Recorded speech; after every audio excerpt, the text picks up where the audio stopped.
It is my honor to once again introduce to you our friend, Bill Cleveland. Hey everybody, I'm Bill. I'm an alcoholic. And I believe the paragraph we're on now is next we launched. Is that correct? Correct. Well, it says here, next we launched. Notice it doesn't say we sat around and thought about it for a while. It says we launched out on a course of vigorous action, the first step of which is a personal house cleaning, which many of us had never attempted. Though our decision was a vital and crucial step, it could have little permanent effect unless at once followed by a strenuous effort to face and to be rid of the things in ourselves which had been blocking us. Our liquor was but a symptom, so we had to get down to causes and conditions. So I heard a guy say one time, or tell the story, the guy asked him, how do I know whether I really did a good third step? And the answer the guy gave him was, if you've done an inventory, it's a pretty good indicator that you've done the third step. I love the line we hear a lot in AA, faith without works is dead. So it's all good to have faith. We had a retreat, our men's retreat was this couple weeks ago. And one of my buddies, Don Landis, Bellingham, was one of the leaders, him and Peter Marinelli, two of my favorite guys. And the topic of the retreat was faith and reliance. It's all well and good to have faith, but do we really have reliance? Do we really believe that we're going to be taken care of? Now, for most of us, taken care of means getting what I want. And my experience in life, the age I am, I'm officially an old dude. I've always been taken care of. I rarely have gotten what I really wanted, which a lot is probably very fortunate for me, because a lot of what I wanted for many years wasn't very good. And but I realize I've always been taken care of. So at 39 years sober, the third step has more of a meaning to me than it did when I was new. I mean, the third step's like a flyover step. You know, you say the dumb prayer and it's over. Move on. Let's get to something really important. And it's like powerlessness. You know, okay, I'm powerless over drugs and alcohol. 39 years later, I'm pretty sure it's everything, don't you? I mean, I am just utterly powerless. And God knows I assert myself, and self-reliance fails me. I have no faith, so I have fear, right? So the third step, I think, for many of us who have been sober for a while, carries more meaning after a while. It is the third in the 12 steps, so it's early on, and we think that we've gone beyond it. I've gone back to it many times over the years. I think when I pray sincerely, I'm doing a third step. You know, when I pray sincerely, it's usually, I can't handle what's going on. Please help me. I think that's an admission of powerlessness. And many times it's an indicator that maybe I need to do an inventory. And what it says in this paragraph is that next we launched. Last week when I did this, I tell the story of the guy that I asked him, are you ready to do a third step? He says, no, I have a problem with God. I said, so do I. Let's pray. Because I've been reduced to that. Doesn't matter what I believe in or what I think is real. I will get reduced to prayer and meditation.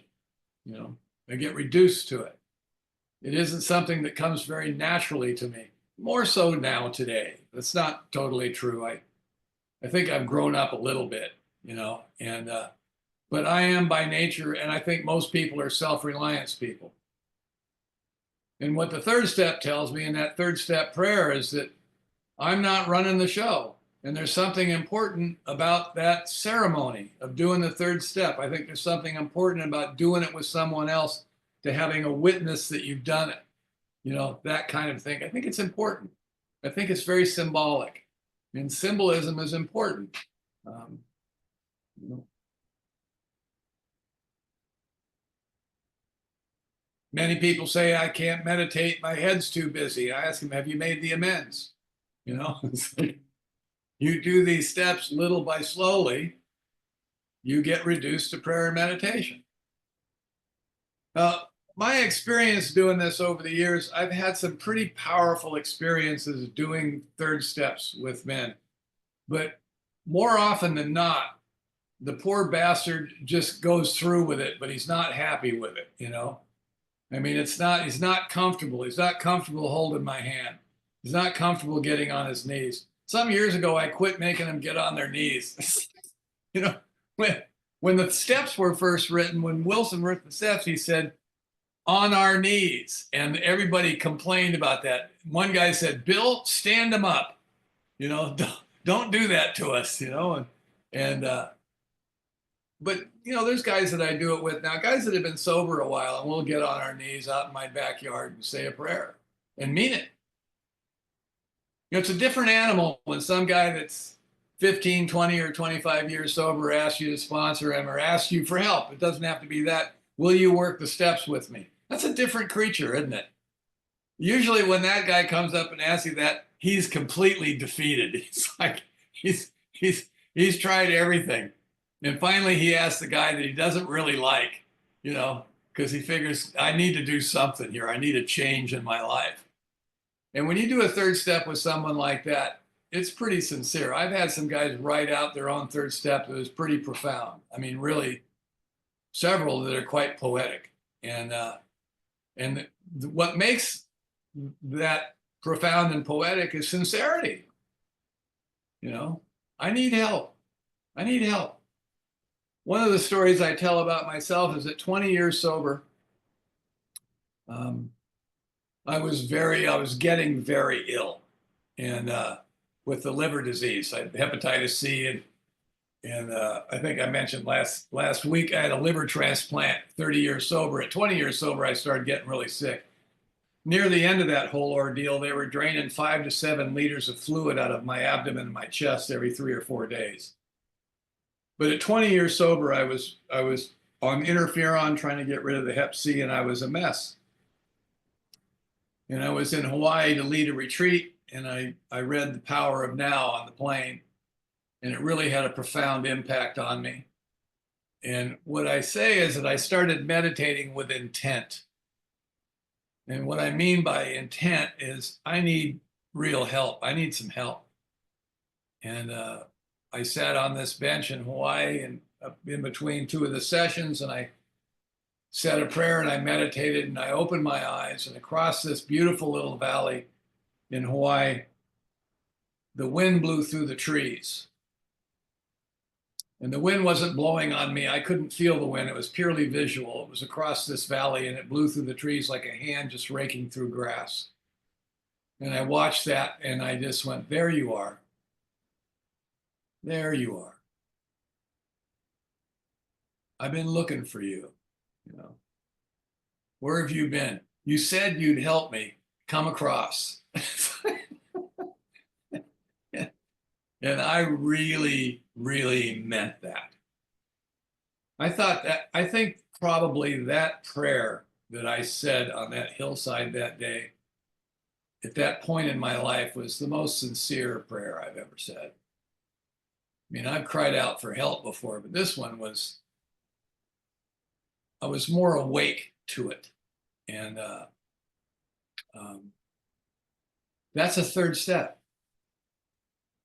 That's turning your life and will over. And what life and will is the third step talking about? What's it talking about? I think it's the inventory, isn't it? What am I turning over to this power that I don't believe in, that I have no connection to, but I've been reduced to it? I've been reduced. There's nothing else left to do.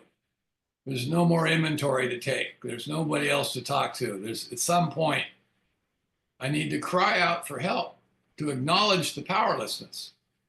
And the ego struggles against that. The ego doesn't want that. I think when I do that, it's something other than my egoic mind, my egoic persona that's asking for that, something beneath that, something underneath it, the watcher. Because the ego itself, it wants to maintain the persona. It wants to defend and protect who it thinks it is. It's not the enemy. It's not trying to hurt me. It's part of me. It needs me for transportation. So it's not the enemy. It just does what it does. It's not an adversarial relationship. It's one of being aware of it, being able to see it, to watch yourself think. That's a remarkable experience. That's a game-changing experience. And I think evidently I don't have to go where it wants to take me. So at 20 years sober, when I cried out for help, I think I was really sincere. And what life and will I'm turning over is the life I bring to you, a life, the end result of a life lived with seeming power. It's resentment, fears, and broken relationships. That's what I bring to you. And that happened to me 10 years sober. 10 years sober, there's something interesting that happens between 8 and 12 years sober. Some people call it the second surrender, right? Where I'm stone cold sober and I'm exhibiting behavior that I don't want to be. I don't want to be this guy. But who do you blame when you're 10 years sober and you're standing in the wreckage of your life? You know, because that's the way the alcoholic life seems like the only one, drunk or sober, is we have a story to tell. Somebody did this to us. I'm just retaliating for evil that's coming into me from the outside. I'm not responsible for how I behave or how I feel. You're responsible for that. If you weren't the way you are, I wouldn't have to retaliate on you. That's the story I tell. And I think when we get sober, that alibi system collapses. And then at 10 years sober, it collapsed again, where I realize you reach a point in this recovery where you say to yourself, oh my God, it's me. I'm the problem. That's a bottom. And that's the collapse of the alibi system. The alibi system falls away and we start taking responsibility for how we think and how we behave. And the prayer that we say in the midst of that is a really good third step. It is turning my life and my will, all of this crap, over to something other than me. That I can't manage my own life. I recognize that now. And the next step in that process is some kind of inventory, the listing of what it is that we want to give up. What do I want to give up? The last inventory I did just last year, the resentment list I had is resentments against aspects of my nature that I don't care for. The parts of me I wish were different than they are. I would like to be a better person, so I'd like to be rid of this and that and this and that. I really felt like I don't have any resentments against other people today. I mean, there's things I don't like, people I don't care for, but a resentment is really wishing something needs to be different in order for me to be okay. That's a resentment. Things I don't like, food I don't like, I just don't eat it. People I don't care for, I just don't hang out with them. It's not a resentment, I just don't care for you. You're an asshole. That's my judgment, you know? And I'm willing to own that, you know? And but a resentment is something you think should be different. So I had resentments against myself. There's aspects of my nature that I wish were different than they are. Well, how much power do I have over that? Not a whole lot. The best I can hope for is awareness, where I can see it and not continue to blame other people for it, to give explanation for my bad behavior. That's progress. That's progress. Owning it. I think the first step towards letting something go is owning it. Owning it. Isn't that the third step? Relieve me of the bondage of self. What a great prayer. It's like, is there any other prayer that we should ever say? You know, I think I say fairly regularly, please. I'm sick and tired of me. You know, I really, seriously, I think you reach a point where I get tired of thinking to myself, you're a lot more interesting than I am. I've plugged the depths of my soul many times, you know, I mean, when I was drinking, I went to a couple of mental institutions. I spent 2.5 years in group therapy. You know, I've been gestalted and rolfed and primal screamed. You know, like people that are doing inventory after inventory after inventory. Aren't you sick of yourself? I mean, plumbing the depths of me. How intriguing could that possibly be? You know, yes, I understand it is our favorite subject. And I don't think alcoholics are the only ones that are like that. I think most of the human race is like that. You know, I think that's part of the human condition, being focused on yourself and feeling somehow even unawareness of that I am the center of the universe. Everything's happening to me, you know? And on the spiritual path, isn't it about getting out of that? I think the ultimate goal, what we're after, is to be relieved of the bondage of myself, because it's bondage. The more self-centered I am, the harder it is for me to connect with you. There's very little intimacy in my life because there's no room in there. I'm thinking about me all the time. The way I interact with you is, what can I get from you? What is it I need from you that you can give to me in order to fulfill me? Boy, that's the death knell of any relationship, isn't it? Isn't it? Stop and think about it. It's kind of scary, you know? I had a guy tell me one time, my therapist told me that I should use people for what they can supply me with and not have expectations of what I want them to give me. I mean, think about that. When you say that out loud, I mean, both ends of that is total self, total, complete self-immolation. Me, me, me, me, me. In that third step prayer, the greatest line is, please relieve me of that. Would you please? I would like to be relieved of that. What does it say here? This is a great line. We say it all the time, but just think about it. Say it slowly a couple of times. You know, relieve me of the bondage of self, that I may better do thy will. Take away my difficulties, that victory over them may bear witness to those I would help with thy power, thy love, and thy way of life. May I do thy will always. Take away my difficulties. What is the difficulty? The bondage of self. It's like, that's it. The difficulty is I think about me all the time, right? All the time. My wife and I, she's in the program. She's got a sponsor. She's worked steps, sponsors lots of girls. We have that kind of a house. Last night I went and I spoke at the meeting. She went with me. She hates doing this, but she was my 10-minute speaker, and I love it when she does that. I love it when she is. She's just absolutely adorable. You know, she's a great sponsor. She's, you know, I'm the verbal one. She's less verbal than me, but she's equally as strong and as dominant as I am. And the clashes we've had between the two of us, we laugh about it, is both of us being total in bondage of self, trying to beat the other one into submission, you know? I'm going to cuss here, but I think this is appropriate time to cuss. She was the first woman in my life that stood flat-footed right in front of me, looked me right in the eye and said, "Fuck you." I was shocked by that. I didn't know what to do. I think this is when you're supposed to hit him, you know? But she scared me. I figured she'd take me out, you know? I mean, so the only thing I could come up with in defense after that onslaught was to look right at her and go, "No, fuck you." And we would have these fights. That was just like that. We would lose all language skills and just scream "fuck you" at each other.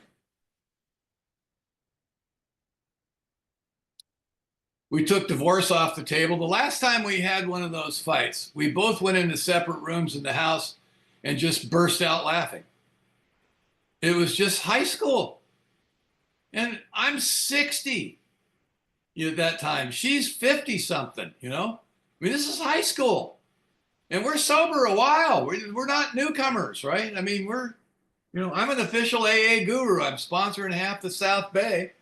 And, you know, I'm being escorted off of soccer fields and screaming "fuck you" at my wife. You know, I mean, you want to find out how spiritual I am, just talk to my wife. She'll tell you, you know. That's the bondage of self. The bondage of self is requiring people that I'm with to be different in order for me to be okay. If you're doing that, I ask you, how's that working for you? You know, it didn't work well for me at all. And when I have a slip, it's that kind of a slip today. That's usually what I'll catch myself doing. And I have to turn around and apologize to somebody for the way that I spoke to them. It's been a while, though, since that happened. I think I've gotten better. We don't have screaming fights like that with each other anymore. We're profoundly in love with each other. We accept each other just the way we are. Now, sometimes it's difficult. So there's aspects of her nature that I don't care for, you know, but I look at her and I go, is that all she is? No, it's not. It's not all she is, you know? And I think she feels the same way. When the talks we have are like that, you know, that we are in love, and that love is acceptance, right? And the first thing I think we have to recognize, back to the third step, is I'm powerless over her, over you, over anybody. I am powerless. And when I have a slip, I don't believe that. I'm going to change you. I'm going to get something to be different in order for me to be okay. And if I catch myself in mid-rant, I'll stop, take a deep breath, and walk away. Because I'm powerless. I'm powerless. And the third step is the acknowledgement of that. And the fourth step, that is the manifestation of the third step, is the listing of what I want to be rid of. Now, when we do our first inventory, we're just writing down our resentments because we're so attached to them, you know, and we write them down. And that fourth column of what are my faults and mistakes isn't very fulfilling, you know. There's not a whole lot there because I'm still looking at you. It's your fault. It's your fault. I think the inventory that we do at 8 or 10 years sober is very different, where there's a lot more fourth column, because by that time you go, okay, I'm getting it now. I think it's me. I'm powerless over them. I don't like that, but I'm beginning to see now. You know when that really changes is when we start helping other people do their inventory. And we hear it come out of our mouths. You ever said something to somebody that you sponsor and walk away from that and go, you know, I should try that myself. That's not a bad idea, you know? You hear yourself repeating spiritual truths that you're not adhering to, you know? And I don't think anybody here that can't recognize that fact, you know? I mean, Jesus Christ. So I got 1 minute left, and I think the third step, that ceremony of the third step, is very important. And I told the story last week about how when I read the book with my sponsor, we didn't do that. But then I came back to him and we went around the corner and we did that. And I will never forget that. That kind of surrender of giving up, even when I didn't really believe it, but I get reduced to it emotionally. I'm not in charge and I need help. That's the key to the third step. Thank you very much.